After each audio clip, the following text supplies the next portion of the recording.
What do they want? Are we about to come face to face with them, whether we're ready or not?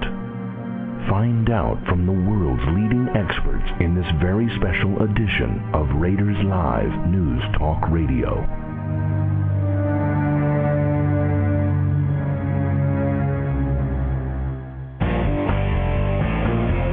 You're listening to RNN Radio, where thinking people tune in.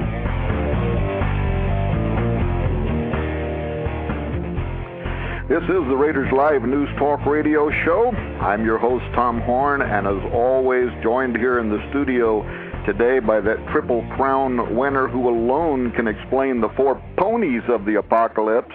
What? And who else but the guitar-assassinating wild man, Joe Artis. We welcome you back to this special edition of Raiders Live News Talk Radio on this timely subject, official disclosure, prepare for contact. You've no doubt heard recently about the Royal Society, that National Academy of Scientists out of the UK, who is a part of its 350th anniversary celebrations, recently brought together what they called, quote, some dizzying intellects, end quote, to ponder the emergent field of astrobiology and to ask this deep question, are we alone in the universe?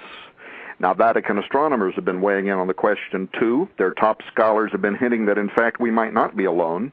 And a recent poll addressing how official disclosure could alter social ideas, including religious ideas, reveals that the public is also deeply considering this possibility that soon we might be faced with evidence of an extraterrestrial, or maybe better said, extra-dimensional intelligence. Well, to help us wrap our mind around this fascinating proposal that the Earth could soon be contacted by ultra-terrestrial unknowns, we have been interviewing all of this week some of the world's leading authorities, researchers, scientists, field investigators, government agents, and theologians on the ramifications of alien encounter. It is our privilege this morning to spend the next hour with pastor, biblical scholar, and co-host of Prophecy in the News, Gary Stearman. Now, Gary grew up in the world of aircraft design. In fact, beginning in 1925, the years before being sold to Boeing during the war, Stearman Aviation produced a variety of aircraft in which Gary's uncle, great-uncle, father, other family members were actually the designers, builders, and manufacturers of those famous planes. Now, while in engineering school himself, Gary felt called to write, and he added studies in linguistics, languages, including Greek, and Shakespearean research. So that's where that refined eloquence comes from that we'll be hearing here in just a moment. It was during that time that Gary honed his research skills that would later take him into the deepest studies of Scripture. For the last 27 years, Gary's been the pastor of the Bible church known as Grace Fellowship in Oklahoma City. Since 1987, he has worked in partnership with J.R. Church and Prophecy in the News, producing a monthly magazine, weekly television programs, and webcasts. But it is Gary's belief that we are now living in prophetically significant times, a time when the dark spirits of old are beginning to openly reveal themselves, masquerading sometimes as visitors from other worlds. In other words, this is the very man that we need to be talking about in this series of interviews, or talking to. Talking about? Well, maybe we'll do that here in a moment.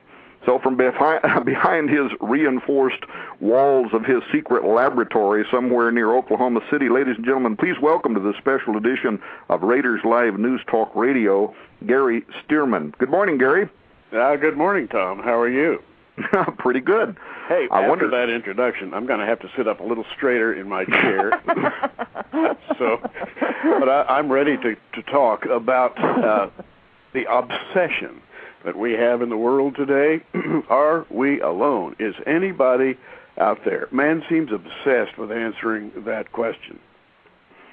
Well, that's right. Now, one quick question before I ask you about what's out there. What about what's down here in Oklahoma? Has it thawed out down there yet? You know, we got a little snow, and it's supposed to melt, but then a little more is due to come in next Sunday. So it's strange. This global warming has really got a lot of snow falling. Yeah, I think they found Al Gore frozen to a tree somewhere, didn't they? I think so, yeah. All right. Well, we got a lot of territory to cover, and I want to talk to you in particular about some of your research into this area of extraterrestrials, or more appropriately, as I said a moment ago, in my opinion, extra-dimensionals, but we'll hear what you have to say about that. And I want to get your response starting out to this avalanche of recent news concerning this idea, are we alone in the universe, coming out of the Royal Society. I must have 15 headlines sitting in front of me just from the last 7 or 8 days. News people everywhere just don't seem to want to let this question go. One of the headlines just from the last few days, the #1 astronomer for the Queen saying E.T. might be looking right at us, and we don't even recognize them. Starting out, what can you tell us about these meetings and the material that seems to be all over the news right now about this? Well, everybody knows the term X-Files, and the UK has, in the Public Records Office, has hoarded these X-Files for literally decades. The United States has done the same thing, and there's almost been a religious silence. When you talk about a religious silence, I'm thinking of the Vatican, for example, which has on its index many secrets from ages past and really invented the idea of above top secret. And in their files, the Vatican has dealt with strange lore from down through the ages, put that all on file. And so it's not a surprise to me that the Vatican, European governments, perhaps even the United States, have arrived at the point where they believe now it's time to ask the big question.